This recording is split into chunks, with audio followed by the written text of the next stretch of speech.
ഓം നമോ ഭഗവതേ വാസുദേവായ. ധ്യാനശ്ലോകം.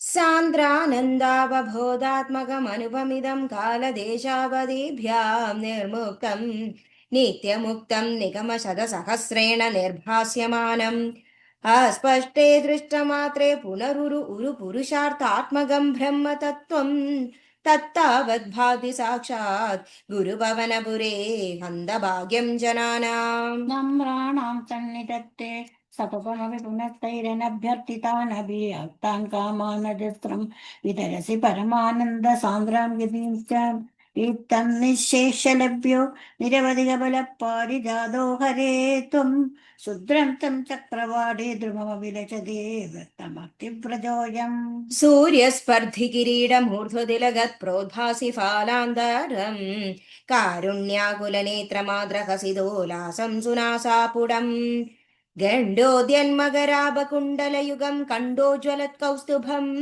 ത്വദ്രൂപം വനമാല്യകാരപടല ശ്രീവത്സദീപ്രം ഭജേ. കേയൂരാഗതകങ്കണോത്തമമകാരത്നാകുലീയാങ്കിത ശ്രീമദ്ഭാഗവതോത്കസംഗതഗതാ ശങ്കാരി പങ്കേരുകാം കാഞ്ചിത് കാഞ്ചന കാന്തിലാഞ്ചിതലസത്പീതാംബരാരംഭനി ആലംബേ വിമലാംബുജദ്രിപദം മൂർത്തിം തവാർപ്പിച്ചിതം. പടന്തോ നാമാനി പ്രമദപരസിന്ധൗ നിപതിതാഃ സ്മരന്തോ രൂപം തേ വരദ കഥയന്തോ ഗുണകഥാഃ ചരന്തോ യേ ഭക്താ ത്വയി ഖലു രമന്തെ പരമമുൻ അഹം ധന്യാൻ മന്യേ സമധിഗത സർവാഭിലഷിതാൻ. വിദൂയേ ക്ലേശാൻ മേ ഗുരുചരണയുഗ്മം ഹൃദരസം ഭവച്ചേത്രപ്രാപ്തൗ കരമപി ച തേ വിദോ ഭവന്മൂർത്യാലോകേ നയനമദതേ പാദതുളസി പരിക്രാണേ ഘ്രാണം ശ്രമമിതേ ചാരുചരിതേ. ശ്രീഹരേ നമഃ ശ്രീഹരേ നമഃ. ഗോപികാ ജീവനസ്മരണം ഗോവിന്ദ ഗോവിന്ദ. ദശകം 13. ഹിരണ്യാക്ഷവധം. ഹിരണ്യാശം താവത് വരദ ഭവദന്വേഷണപരം ചരന്തം സംവർത്തേ പയസി നിജം കാ പരിമിതേ ഭവദ്ഭക്തോ ഗത്വാ കപട പടുതീർനാരദമുനിഃ ശനൈരൂതേ നന്ദൻ തനുജമഭിനിന്ദം സ്തവ ബലം. സമായാവി വിഷ്ണുർഹരതി ഭവദീയാം വസുമതീം പ്രഭോ കഷ്ടം കഷ്ടം കിമ്മിദം ഇതി തേനാഭിഗതിതഃ നദൻ ക്വാസോ ക്വാസ വിധി സ മുനിനാ ദർശിതപഥാഃ ഭവന്തം സംപ്രാപ ധരണിധരമുദ്യന്തമുദയാത്. അഹോ ആരണ്യോയം മൃഗ ഇതി ഹസന്തം ബഹുതരൈഃ തുരുക്തൈർവിദ്യന്തം ദിതി സുത അവജ്ഞായ ഭഗവൻ മഹീം ദൃഷ്ടാ ദംഷ്ട്രാ ശിരസി ചകിതാം സ്വേന മഹസാ പയോധാവാദായ പ്രസവമുദയുക്താം മൃതവിധോ. ഗദാപാണോ ദൈത്യേ ത്വമഭിഃ ഗൃഹീതോ നത്തഗദോ ഗദോ നിയുദ്ധേന ക്രീഡൻ ഖടഖടരവോത്ഖുഷ്ടവിയതാ രണാലോകൗസ്തുക്യാദ് മിലതി സുരസംഖേ ദ്രുതമമും നിരുന്ധ്യാ സന്ധ്യാദ പ്രദം ഇതി ധാത്രാ ജഗദിശേ.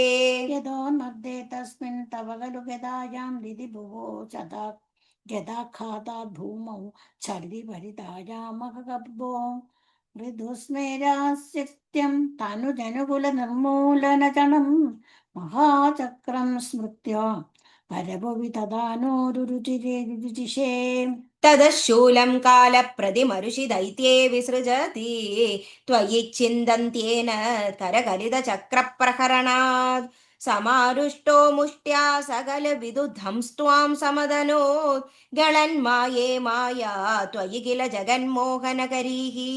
ചക്രജ്യോതിഷ്ണകലവ നിപാതേന വിദുതേ തതോ മായാ ചക്രേ വിദതകനരോക്ഷാന്തമനസം ഗരിഷ്ഠാഭിമുഷ്ടി പ്രകൃതിഭിരഭിക്തന്തമസുരം സ്വപാദാങ്കുഷ്ടേന ശ്രവണപദം മൂലേ നിരവധി.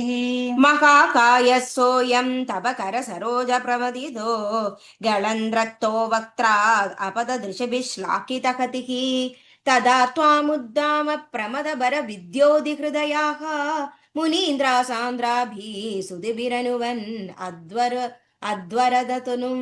തുജിച്ഛന്തോ രോമസ്വപി കുശഗണ ചക്ഷുഷി കൃതം ചതുർകോദാരോ ക്രൗ സ്ത്രീകവിവദനേ ചോദരീടാം ग्रहादिक्पायां ते परपुरुषकर्णे च चमसा विभो सोमो बीजं वरद गलदेशेऽभ्युपसदः मुनीन्द्रैरित्यादि स्तवनमुगरैर्मोदितमनाः महीयस्या मूर्त्या विमलधरकीर्त्या च विलसन् स्वधिष्ण्यं सम्प्राप्तका सुगरसविहारी मधुरिपो निरुन्ध्यारोगं मे सकलमभिवादालयपदे सर्वत्र गोविन्दनाम सङ्कीर्तनं गोविन्द गोविन्द नारायण अखिल गुरो भगवन् नमस्ते।